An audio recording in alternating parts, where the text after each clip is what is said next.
A stranger stopped me on the street. "Ma'am, you dropped this." He handed me a sealed envelope. I had never seen it before.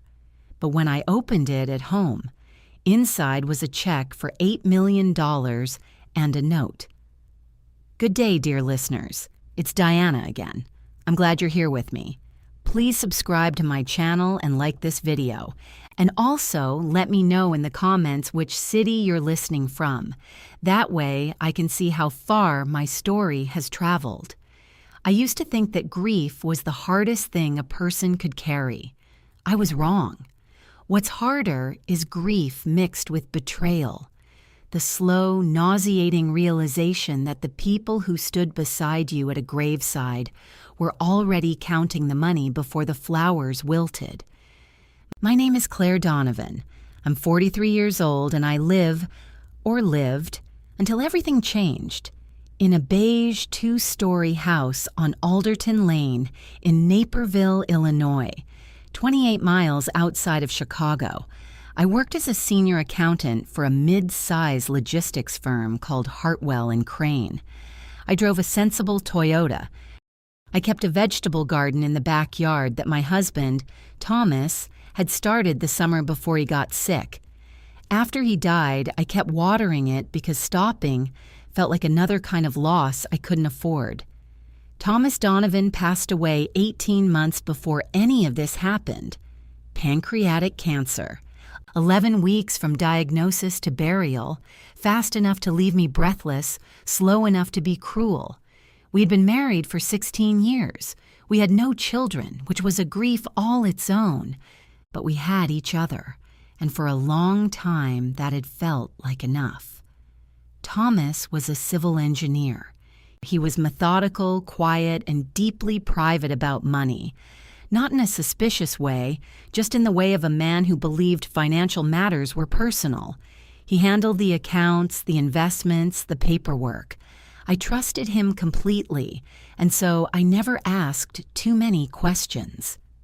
After the funeral, his family descended. Margaret Donovan Pierce was Thomas's older sister by 11 years. She was 71, sharp-tongued, and possessed of an absolute certainty that the universe owed her something. She had never approved of me. I was too independent, which was her way of saying I didn't defer to her the way she expected women to do. Her son, Derek Pierce, was 45, broad-shouldered, and operated a construction company that had been quietly failing for years. He had the kind of smile that never reached his eyes. In the weeks after the funeral, they were helpful. That was the first thing I should have noticed, how helpful they were. Margaret offered to assist with Thomas's estate paperwork. Derek offered to look things over with the family attorney, a man named Ronald Hess, who I had never met before, and who, I would later learn, had been handling a portion of Thomas's financial affairs for years without my knowledge. The estate was settled, as far as I knew, with a modest life insurance payout of $240,000, and the house, which was mine outright. That felt right, given what Thomas had told me about our finances. We were comfortable, not wealthy, or so I believed. I spent a year grieving quietly. I went to work. I came home. I watered the tomatoes. I cried in the car sometimes when the radio played something Thomas would have liked. Life had a flat, gray quality, but it was survivable. Then the first signal appeared. In April, I found a forwarded piece of mail that had been sent to Thomas at an address I didn't recognize, a P.O. box in Evanston. It was a statement from an investment account I had never seen. The account number meant nothing to me. The balance on the statement was nearly $400,000. By the time I tried to follow up with the institution, the account had been closed. I called Ronald Hess. He told me the account had been liquidated as part of the estate settlement. He was calm, professional, and completely convincing. I let it go, but I didn't forget. In September, 14 months after Thomas died, I was walking home from the dry cleaner on Jefferson Avenue, 2 blocks from my office, carrying a plastic-wrapped blazer over one arm and thinking about nothing in particular. The street was busy with lunch-hour foot traffic. A man stepped out of the crowd and directly into my path. He was in his mid-50s, unremarkable in every way. Gray coat, wire-rimmed glasses, thinning hair. He held out a sealed envelope with both hands, almost formal about it. "Ma'am," he said quietly, "you dropped this." I looked at the envelope. My name was typed on the front, Claire Donovan, in clean block letters. No return address, no stamp. I had not dropped anything. "I think you have the wrong person," I said. He shook his head once, very slightly, and said, "No, I don't." Then he stepped around me and disappeared into the crowd before I could say another word. I stood on the sidewalk for a full minute, the blazer still over my arm, the envelope in my hand, the noise of the street pressing in from all sides. I almost threw it away. I almost dropped it in the nearest trash can and walked on because nothing good, I had learned, came from surprises. Instead, I carried it home. I set it on the kitchen table. I made tea I didn't drink. I sat there for 20 minutes, staring at my own name in those clean block letters. Then I opened it. Inside was a bank cashier's check made out to Claire M. Donovan for $8 million, and beneath it, a single folded note card. 4 sentences, handwritten in a careful, even script. "Your husband intended this for you. His family made sure you never knew it existed. The man who gave you this envelope can be reached at the number below. His name is Walter Gibbs. He was Thomas's attorney, the real one." I read the note 3 times. Then I sat very still in my quiet kitchen, in my beige house on Alderton Lane, and felt the floor shift beneath me. The check sat on my kitchen table for 2 days. I didn't deposit it. I didn't call the number on the note card. I didn't tell anyone. I just went to work, came home, made dinner, and circled around that envelope like it was something that might bite me, which in a way I already sensed it might. $8 million. The number didn't feel real. Thomas and I had lived modestly. Not poor, not rich, just ordinary. We took 1 vacation a year, usually somewhere driving distance. He drove a Ford pickup. He bought his dress shirts at Macy's on sale.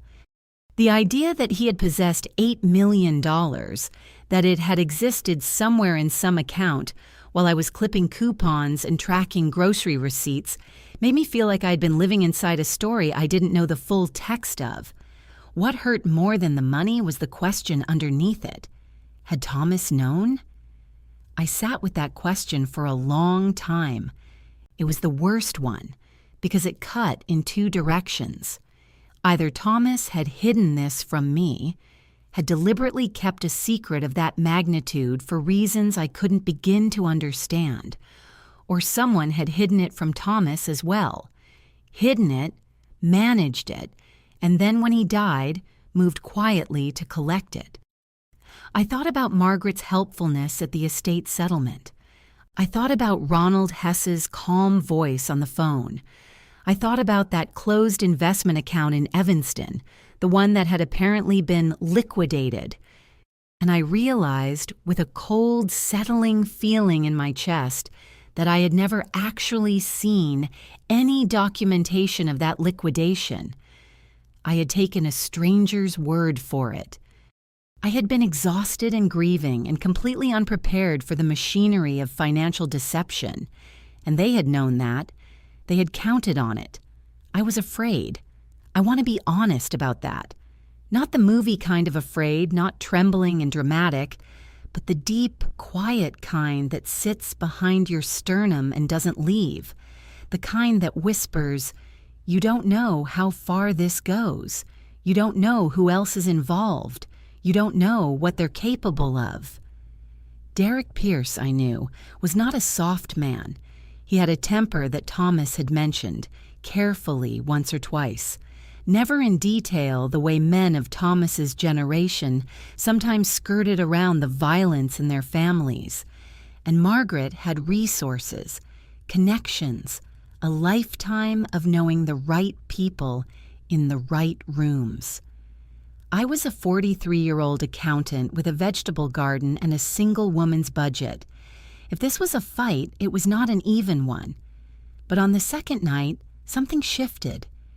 I was sitting at the kitchen table again, the check in front of me, and I made myself do the thing I'm actually trained to do. I started accounting, not emotionally, analytically. I took a legal pad and I wrote down everything I could remember about the estate settlement. Every name, every document, every conversation, every number. I wrote down the Evanston account. I wrote down Ronald Hess. I wrote down every time Margaret or Derek had inserted themselves between me and a piece of paperwork. By the time I was done, I had 4 pages of notes and a very clear picture taking shape. This was not a misunderstanding. This was not a clerical error. This was a deliberate, coordinated effort to defraud me of an inheritance that Thomas, whatever his reasons for keeping it private, had ultimately intended to leave to me. The check said so, the note card said so, and Walter Gibbs, whoever he was, apparently had the receipts. I am an accountant. I understand paper trails the way other people understand music or language, instinctively in my bones. And I understood, sitting at that table at 11 o'clock on a Tuesday night, that what I was looking at was a crime.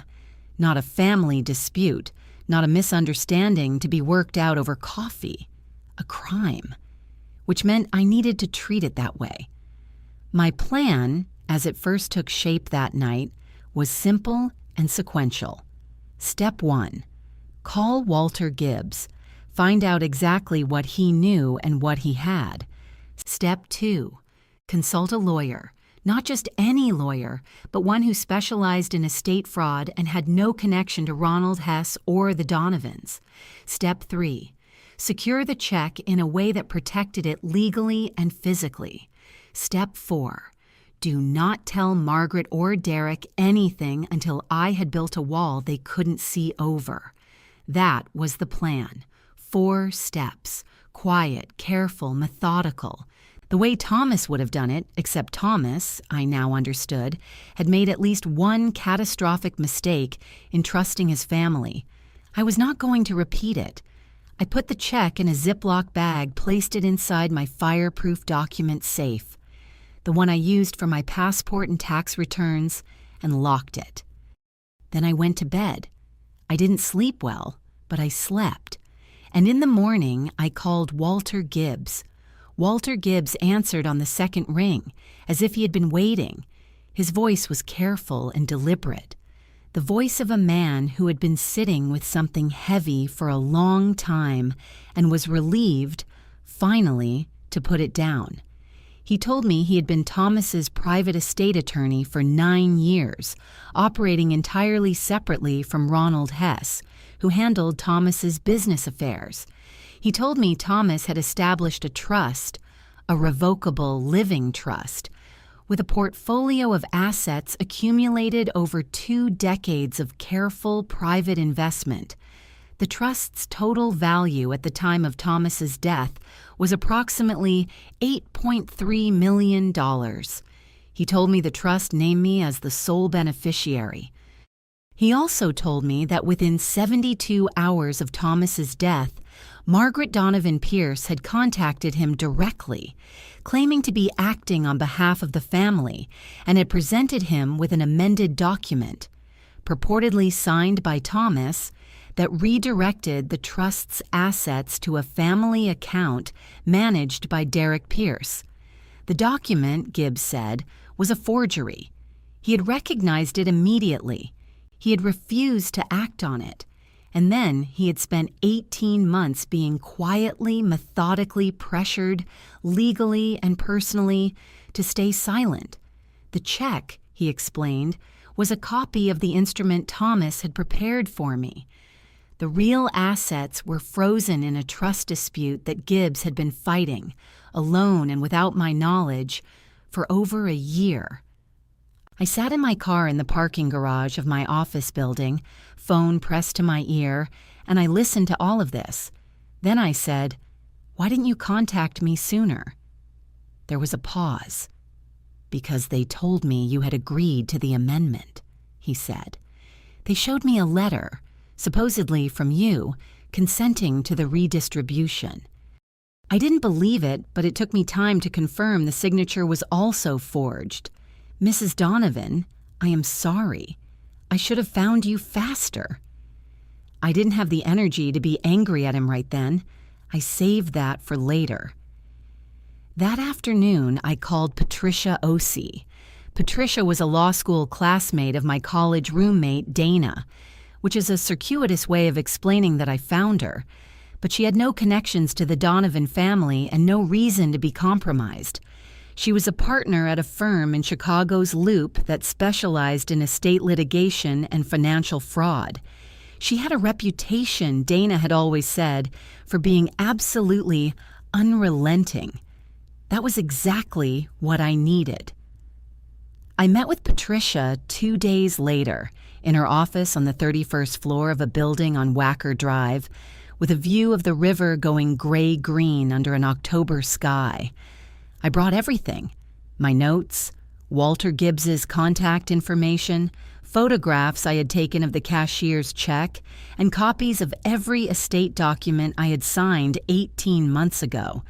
I laid it all out for her. She listened without interrupting. When I finished, she was quiet for a moment. "They forged your signature too," she said. It wasn't a question. "So Gibbs says." "We'll need a forensic handwriting analyst. We'll need to subpoena the trust amendment and the letter of consent. We'll need Gibbs's full file." She was already writing. "Have you spoken to anyone in the Donovan family since you received the envelope?" "No." "Good. Don't. Not a word. Not to Margaret, not to Derek, not to anyone connected to them. If they contact you about anything, call me first." She looked up from her notes. "Mrs. Donovan, I want to be honest with you. What you're describing is estate fraud at a significant scale, compounded by document forgery and possibly perjury. If we can prove it, and I believe we can, this is a criminal matter, as well as a civil one." I nodded. My hands were steady. I was surprised by that. "We filed for an emergency protective order on the trust assets the following week." Patricia moved fast, quietly, and without signaling what she was doing. We were 3 full steps into the process before anyone on the other side could have known something was happening. But they found out. I'm not sure exactly how. My best guess, later, was that Ronald Hess had a contact inside the county clerk's office. It was that kind of town where certain men had spent decades building those kinds of contacts. Whatever the mechanism, Derek called me on a Wednesday morning, 10 days after my meeting with Patricia, while I was eating breakfast. His voice was perfectly pleasant. "Claire, how are you doing? I've been meaning to check in." I had rehearsed for this moment. "I'm fine, Derek. Just busy with work." Of course. A pause. "Listen, my mom was wondering if you'd come for dinner this Sunday. She's been thinking about you. Family, it's important." Family. The word sat between us on the phone line like a stone. "I'll have to check my schedule," I said. "I'll let her know." I hung up and called Patricia. She wasn't alarmed. "They're feeling for what you know," she said. "Don't give them anything, not a flicker." She told me to go about my normal life, keep my routine, and let the legal process move at its own pace. That same afternoon, the first truly solid piece of evidence arrived. Patricia's office received, via subpoena, a copy of the trust amendment, the forged document Margaret had submitted to Walter Gibbs. A forensic document examiner named Dr. Yolanda Marsh, who Patricia brought in from a firm in Milwaukee, spent 4 days analyzing it alongside a sample of Thomas's authenticated signatures from bank records, tax filings, and the original trust document. Her conclusion was unambiguous. The signature on the amendment was not Thomas Donovan's. The pen pressure, letter formation, and baseline trajectory were inconsistent with his authentic signatures across a sample of 43 documents. The forgery was competent, but not expert. Someone with access to Thomas's signature, someone who had seen it many times, had reproduced it, but imperfectly. Patricia called me when the report came in. Her voice had a particular quality to it, not excited but satisfied, like someone who has just confirmed what they already knew. "We have them, Claire," she said. "This is the point of no return." She was right, and somewhere across the city, I think Margaret and Derek were beginning to understand that too. Patricia filed the civil complaint on a Thursday morning in early November. The filing was comprehensive, 37 pages, supported by Walter Gibbs's sworn affidavit, Dr. Marsh's forensic report, and a financial reconstruction that documented the trust assets, their movement, and the specific timeline of the alleged fraud. We named Margaret Donovan Pierce and Derek Pierce as defendants. We named Ronald Hess as a co-conspirator. We sought restoration of the full trust value plus damages. By that afternoon, I was told, Margaret's phone had been ringing continuously. Patricia had also quietly referred the forgery evidence to the Cook County State's Attorney's Office. That referral was not in the civil complaint. It was a separate parallel track. A criminal investigation, once opened, moves on its own timeline. Patricia had contacts there. She made sure the right eyes saw the right documents. I went to work that Thursday as I always did. I answered emails. I reviewed a set of quarterly reports for Hartwell and Crane. I ate lunch at my desk. No one there knew anything. I had told no one at work, not even my closest colleague, a woman named Renata, who brought me soup once when I had a cold and whom I trusted as much as I trusted anyone. This was not the time for trust to spread. The call from Derek came at 6:47 that evening while I was pulling out of the office parking structure. He didn't bother with pleasantness this time. "What the hell do you think you're doing?" His voice was low and compressed, the way pressure sounds before something breaks. "You filed papers, Claire. Do you have any idea what you've done? Do you understand what you're starting?" I had also rehearsed for this. I had practiced it with Patricia, actually. What to say, what not to say, how to keep my voice neutral and give him nothing to work with legally. "Derek, I'm not going to discuss this with you. You need to speak to my attorney." "Your attorney?" He made a sound that wasn't quite a laugh. "You think this is a game? My mother is 71 years old. You want to drag her through a lawsuit? For what? Money? Thomas would be sick if he could see this." Thomas. He said my dead husband's name to me like it was a weapon. "Don't," I said. Just that one word, very quietly, and something in my voice must have communicated that he had crossed a line, because he went silent for a moment. Then he dropped the pleasantness entirely. "You should be very careful," he said, "about who you're going after, about what you think you know. Things have a way of getting complicated when people start making accusations they can't back up."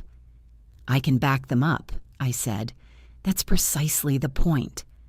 I hung up. My hands were shaking, not from fear exactly, but from the adrenaline of having actually said it, of having drawn the line out loud. Patricia had warned me the escalation would come. It came faster than either of us expected. Over the following week, 3 things happened. First, a man I didn't know sat in a parked car across the street from my house for 2 consecutive evenings. I noticed him the first night because the car was there when I came home from work and still there when I looked out my bedroom window at 10 o'clock. The second night, the same car, a dark blue Chevy Tahoe, same position. I photographed it both times, license plate included, and sent the photos to Patricia. Second, Ronald Hess sent a letter, through his own attorney, that was technically a legal response to the complaint, but contained language that Patricia described, tightly controlled, as quite deliberately menacing. It suggested that I had been under emotional distress since Thomas's death, and that the lawsuit was the product of grief-induced poor judgment. It suggested that my relationship with Walter Gibbs was of questionable professional propriety. It was all carefully coded, all technically within legal language, and all clearly designed to make me feel like my credibility was being targeted.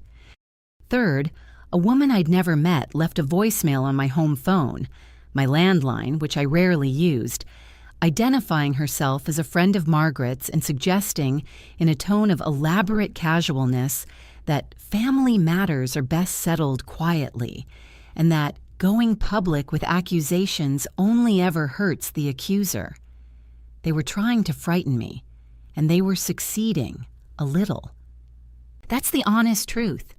Each of those three things, taken individually, was manageable. Taken together, in the space of 1 week, they communicated something clearly. We are watching you. We have reach. We are not going to go quietly. I met with Patricia on a Friday afternoon. We sat in her conference room and I put everything in front of her. The photos, the voicemail recording I'd made on my phone, Hess's letter. She documented all of it. The car surveillance and the voicemail were potential witness intimidation. She added them to our file. "Are you all right?" she asked. It was the first time she'd asked me anything personal. "I'm terrified," I said, "but I'm not stopping." She nodded, like that was the right answer, which it was. After that meeting, I drove directly to my sister Carol's house in Downers Grove. Carol was 3 years older than me, divorced, with a big Labrador retriever named Harold, and a guest room that always smelled faintly of lavender. I hadn't told her everything yet, but I told her enough. I told her I was in the middle of something difficult and I needed a few days somewhere that wasn't my house on Alderton Lane. She didn't ask for more details. She just put on the kettle and made up the guest room. I spent 4 days at Carol's. I slept. I let Harold sit on my feet in the evenings. I watched old movies and ate Carol's cooking and let myself, very deliberately, not think about Margaret Donovan Pierce or the dark blue Chevy Tahoe or the sound of Derek's voice saying, "Very careful." When I came back, I was ready again. On the Monday after I returned from Carol's, Margaret called me herself. I almost didn't answer. Then I thought of Patricia's advice. Document everything. Let them talk. Let them reveal themselves. I picked up. Margaret's voice was warm, the practiced warmth of a woman who had spent decades using it as a tool. "Claire, darling, it's been too long. I've been worried about you." "I'm fine, Margaret. I heard about the legal matter." A delicate pause, perfectly timed. "I want you to know, whatever differences we have, I don't hold it against you. You've been through so much. Thomas's death was hard on all of us." She let that settle. I was thinking, perhaps we could talk, just the two of us. Come for tea. "We've been family for 16 years, Claire. That doesn't just stop. Family." There was that word again. I understood exactly what she was doing. She wanted to meet without attorneys, without witnesses, without the formal structure that protected me. She wanted to sit across from me in her living room and use the 40 years of social authority she carried in her posture and her carefully modulated voice to make me feel small, confused, sentimental. She wanted to make me question myself.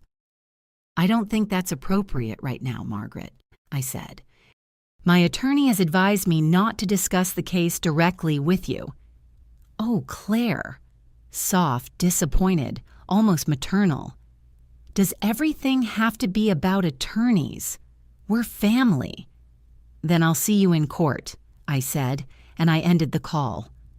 I sat in my kitchen for a moment afterward, feeling the silence. Then I noticed something I hadn't expected. I wasn't shaken. Not the way I would have been 2 months ago or even 2 weeks ago. The fear was still there, but underneath it, something else had settled, something cooler and more durable. I had stopped being surprised by them, and once you stop being surprised by people, they lose a significant portion of their power over you. 3 days later, Margaret's attorney contacted Patricia with a proposal. They were willing, the proposal said, to settle out of court.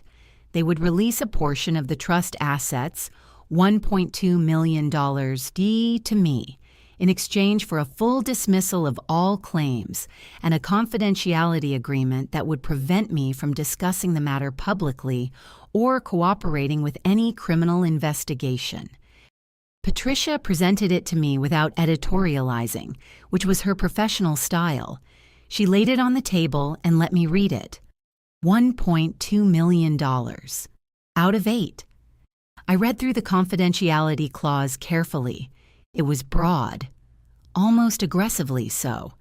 It would have prevented me from ever speaking about the forgery, the fraudulent amendment, Ronald Hess's involvement, any of it. It would have put a legal seal over everything they had done, protecting them completely. And it would have been wrong, not just strategically wrong, morally wrong, because the money wasn't only about me. Walter Gibbs had spent 18 months fighting alone against a coordinated campaign of pressure and intimidation. The criminal referral was already in motion, and accepting the settlement would almost certainly derail it. Other people, future people I didn't know, might be protected by the precedent this case set. The Pierces, I now understood, had done this kind of thing before, in smaller ways, across a lifetime of taking what they felt entitled to. "No," I told Patricia. "Absolutely not." She nodded. "I was hoping you'd say that." It was Patricia who first suggested I might benefit from connecting with others who had been through similar situations. She mentioned carefully that there was a support group of sorts, informal, attorney-referred, for people navigating estate fraud cases, particularly women who had found themselves suddenly in legal conflicts they hadn't anticipated or prepared for. I was skeptical at first. I am not by nature a group-oriented person, but I was also, I had to admit, lonely in a specific way. The way you are when you're carrying something too heavy and too strange to share with ordinary people in your ordinary life. I went to a meeting on a Tuesday evening in a room above a church in Oak Park. There were 7 people there. Most were women, most were older than me. All of them had the same specific quality in their eyes, not defeat, but the particular undecorated clarity of someone who has been through fire and come out the other side knowing exactly what they're made of. I met a woman named Sylvia, 68, who had spent 4 years fighting her late husband's business partners over a diverted estate. I met a woman named Brenda, 51, whose brothers-in-law had done something so similar to what the Pierces had done that I had to stop myself from grabbing her arm. And I met James Calloway. James was not in the group. He was the attorney who'd founded it, a 60-year-old man with reading glasses on a chain around his neck, who donated his Tuesday evenings to making sure people like us understood we weren't alone and weren't crazy. He said something that night that I wrote down in the small notebook I'd started carrying. The people who do this count on your isolation. They count on you not knowing how common it is, how documented it is, and how thoroughly the law is equipped to handle it when someone finally shows up and says, "I know what you did, and I have the paper to prove it." I drove home that night feeling, for the first time in months, genuinely less alone. Not safe, not yet, but less alone. That was enough. They came on a Saturday afternoon in December. I didn't know they were coming. There was no call, no warning, which was itself a tactic, I understood later. The doorbell rang at 2 in the afternoon, and when I looked through the peephole, I saw Margaret standing on my front step in her good winter coat, holding a covered dish, with Derek behind her in a dark jacket and the kind of deliberately neutral expression that on his face looked effortful. I considered not opening the door, seriously considered it. But something made me think, let them show you what they are. Let them do it in your house, on your ground in the daylight, and remember every word. I opened the door. I did not smile. "Claire." Margaret lifted the dish slightly. "I made my brisket. You always loved my brisket." She said this as if we were two women with a warm and uncomplicated history, as if none of the last 2 months had happened. Her eyes, though, were doing something different from her voice. They were scanning, assessing, moving quickly around my face and over my shoulder into the hallway behind me, reading the house. "This isn't a good time," I said. "We won't stay long." Derek spoke over me, not rudely but firmly, the way men do when they've decided a conversation is going to happen. "Just a few minutes, Claire, please." I let them in. I put the brisket on the counter without touching it again. I did not offer coffee or a seat. I stood in my own kitchen with my arms at my sides, and I waited. Margaret started, because she always started. She sat down at my kitchen table without being invited and folded her hands in front of her, and she said, in a voice that was rich with performative pain, "This has gone far enough. We're family. Thomas would be heartbroken." "Don't speak for Thomas," I said. "You forged his signature. You don't get to speak for him." A flash of something crossed her face, not guilt, but irritation, quickly smoothed over. "That's a very serious accusation, Claire. And I understand you're upset, and I understand you've been dealing with grief in a way that's led you to some conclusions that simply aren't." "Margaret." I kept my voice very level.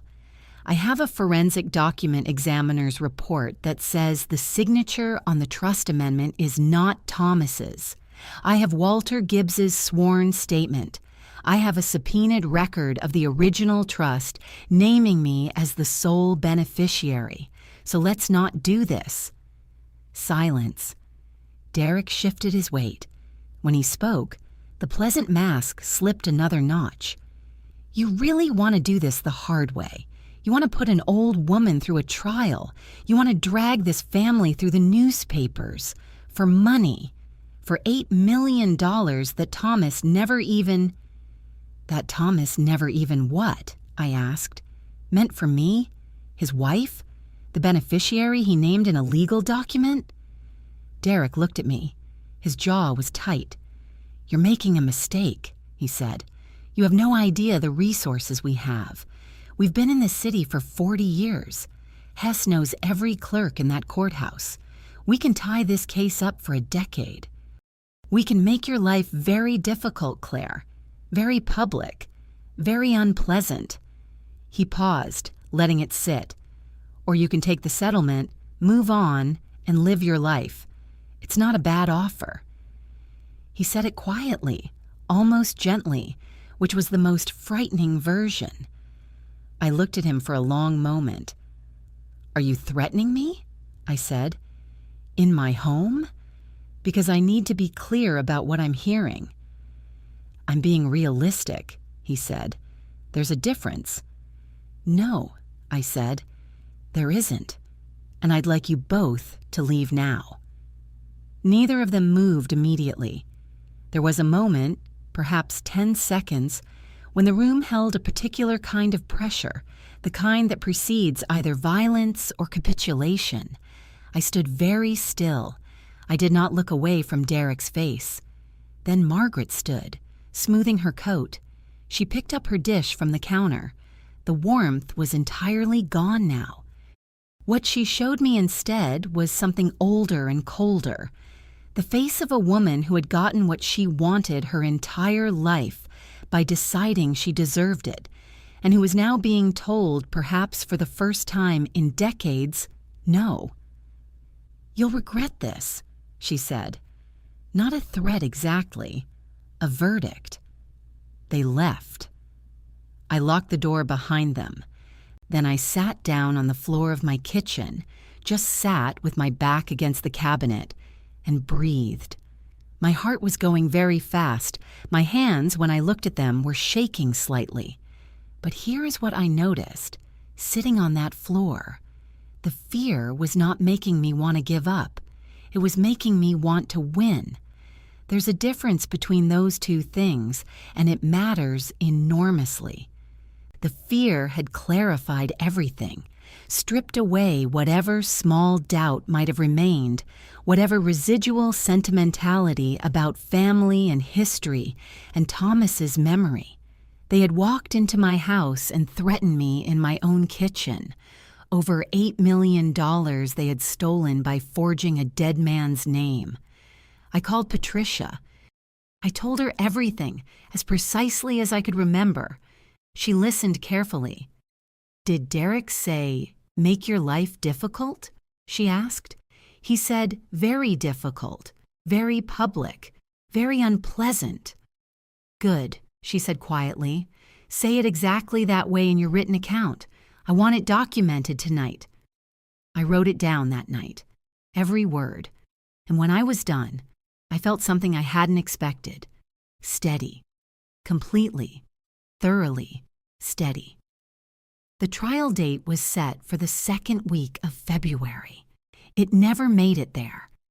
What happened instead was this. On a Tuesday morning in late January, the Cook County State's Attorney's Office executed a search warrant on the offices of Ronald Hess, Esquire. The warrant covered financial records, correspondence, and electronic files related to the Donovan estate.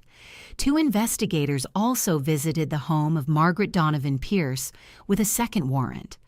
I learned about this from Patricia, who called me at 7 in the morning. "The criminal side is moving," she said. "Stay home, stay quiet, don't post anything anywhere." I stayed home. I sat at the kitchen table, my kitchen table where I had opened the envelope 4 months ago, and I drank coffee and watched the winter light move across the floor. I was surprisingly calm. Not numb, calm. There's a difference.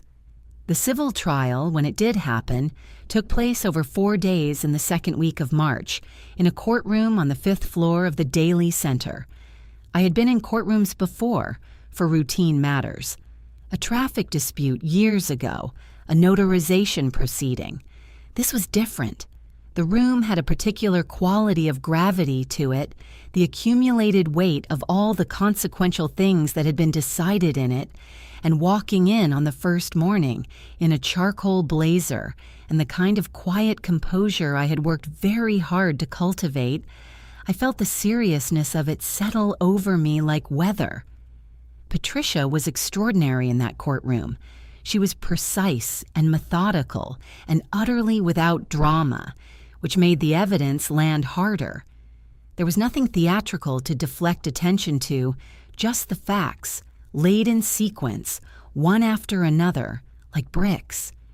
She called Walter Gibbs first. He testified for most of the first day. He explained the original trust, Thomas's instructions, the timeline of its creation.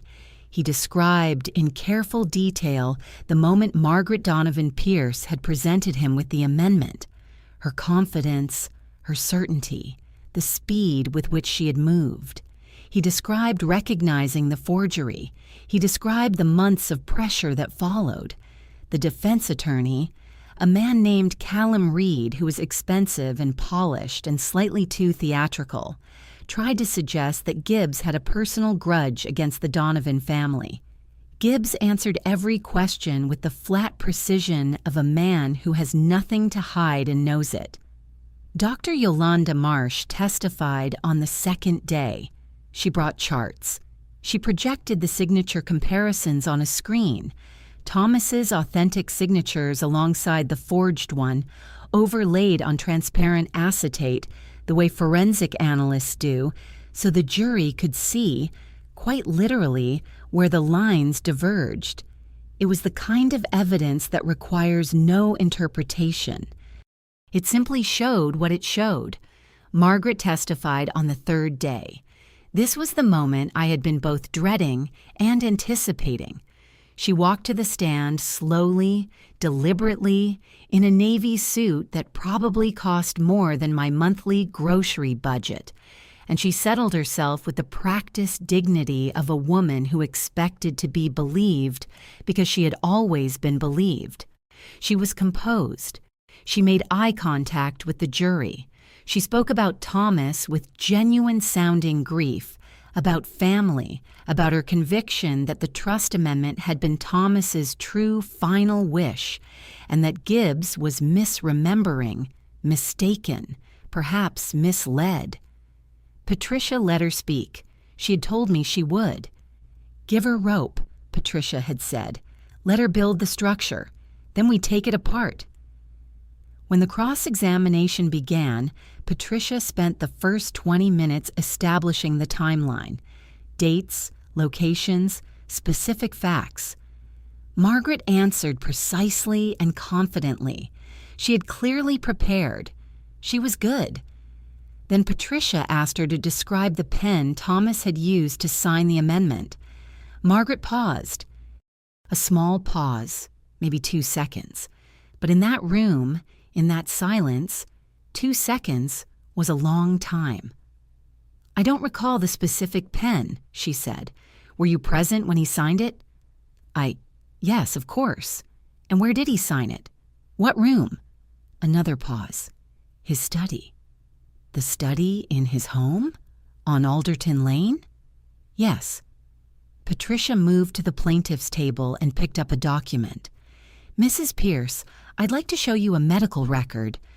She handed it to the clerk to distribute. "This is Thomas Donovan's inpatient record from Northwestern Memorial Hospital.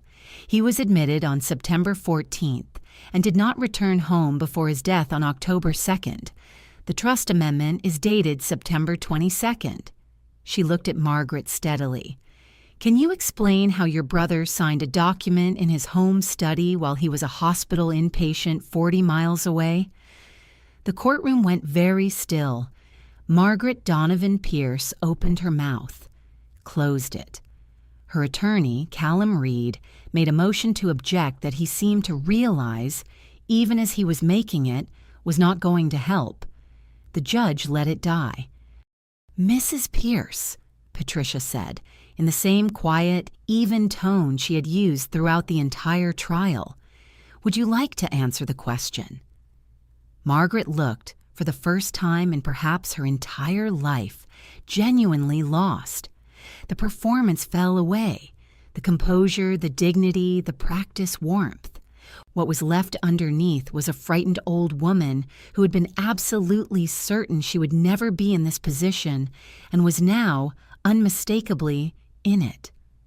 "I may have been mistaken," she said, barely above a whisper, "about the specific date."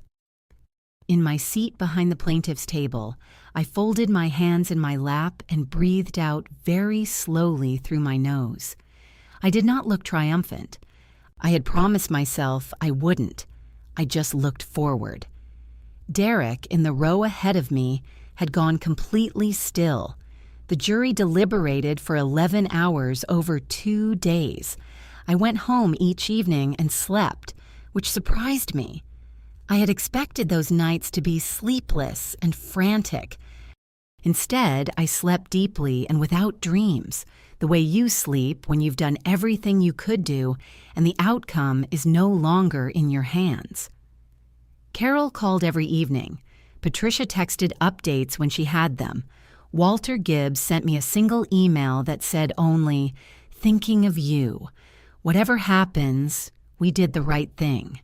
I saved it. The verdict came on a Friday afternoon at 3:17 p.m. Fraud, breach of fiduciary duty, civil conspiracy, all counts in my favor. The jury awarded me the full trust value, $8.3 million, plus an additional $2.1 million in punitive damages, which the judge had permitted given the deliberate and sustained nature of the fraud.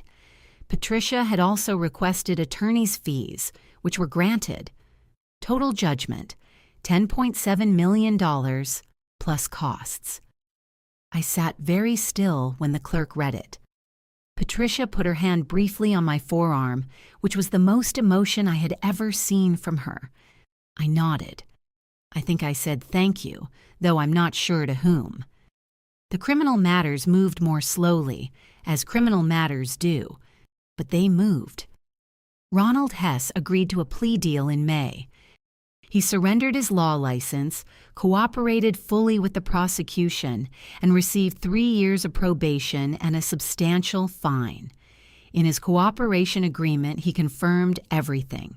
The amendment had been produced in his office, at Margaret's direction, using a signature traced from a document Thomas had signed years earlier. He had been paid $180,000 for his involvement. Derek Pierce was indicted on 2 counts of forgery and 1 count of fraud. He negotiated his plea agreement the following summer. 18 months in a federal minimum security facility, 3 years of supervised release, and a financial penalty that, combined with the civil judgment, effectively ended his construction company. The company had been failing for years. The legal judgment finished it. Margaret Donovan Pierce was 84 days from her 72nd birthday when she was indicted on 3 counts of fraud and 1 count of conspiracy. Her attorney negotiated aggressively. Her age, her ostensibly poor health, her lack of prior criminal record. In the end, she received a suspended sentence, a substantial fine, and 2 years of supervised probation. She would not go to prison. I was honest with Patricia about how I felt about that. She should face more, I said. She did face something, Patricia said. Her name is in the public record. Her son is in federal prison. Her reputation, everything she spent 70 years building, is gone. A pause. Is it everything she deserved? No. Is it better than if you had taken the $1.2 million and signed the NDA? Enormously. She was right. I knew she was right. The $10.7 million judgment was partially satisfied almost immediately from the trust assets that had been frozen and returned to me. Collecting the remainder from Derek and Margaret personally took additional proceedings, liens on properties, garnishment actions, and Patricia warned me it would be a long process. I told her to keep going for as long as it took. She said she would. What mattered to me as I sat with Patricia on the afternoon the judgment was confirmed was not the number. Numbers are numbers. Significant, yes. Life-changing, yes. But what mattered was something more specific. The forgery was on record. Thomas's real name was on record. The truth about what had happened to my husband's final wishes was now part of the public court record in Cook County, with a case number and a verdict and a judge's signature. They had tried to bury it. They had tried to bury me inside my own grief, certain that a sad widow with no knowledge of the secret account and no connections to the right attorneys would simply accept what she was given and be grateful. They had been wrong. I drove home from Patricia's office that evening along the same route I always took, past the dry cleaner on Jefferson Avenue, where a man in a gray coat had stepped out of the crowd and put an envelope in my hands. I slowed down as I passed it. I looked at the spot on the sidewalk. I still don't fully know Walter Gibbs's internal story. Why it took him as long as it did, exactly what combination of conscience and courage finally moved him to act. I asked him once. He said, "I kept thinking about what Thomas asked me to do, and I kept thinking about the fact that I hadn't done it. A man only gets to choose whether to correct that kind of thing once." I thought that was the most honest thing anyone said to me throughout the entire ordeal. 6 months after the verdict, I left Naperville. I sold the house on Alderton Lane in October and bought a condo in Chicago's Lincoln Square, 3rd floor, south-facing, with a small balcony and a maple tree that turned extraordinary colors in autumn. I filled the bookshelves slowly with great pleasure. I had been a reader all my life and had let that fall away during the years of grief. I took it back. I left Hartwell and Crane as well. With the judgment money conservatively invested, I didn't need to work for survival anymore. What I chose instead was pro bono forensic accounting for a nonprofit specializing in estate fraud. Exactly the thing I was trained to do, applied to exactly the problem I understood best from the inside. Carol came for Sunday dinners twice a month. I had breakfast every few weeks with Sylvia from the support group, who had won her own case and was now genuinely at peace. James Calloway invited me to speak one Tuesday evening, and afterward 3 people said, I thought I was the only one. I gave them Patricia's card. Walter Gibbs sent me a note in retirement saying Thomas had described me as the most steady person he had ever known. I read that on my balcony and cried, from gratitude and from the recognition that the steadiness Gibbs described was something I had only fully discovered in the months after I opened that envelope. As for the Pierces, Derek served 14 months in federal custody, then moved to Phoenix. Quietly broke, quietly humiliated. His company was gone. His marriage hadn't survived. Margaret died 14 months after the verdict, a stroke. Her estate was largely consumed by the civil judgment liens. I felt neither triumph nor sadness reading her obituary, just proportion. She had made choices over a long life that led precisely here. I sat with the windows open on a warm spring evening and let myself simply be where I was. This life was not the one I had planned, but it was mine, completely and entirely mine. That turned out to be more than enough. What would you have done with that envelope? I'd love to know your answer in the comments.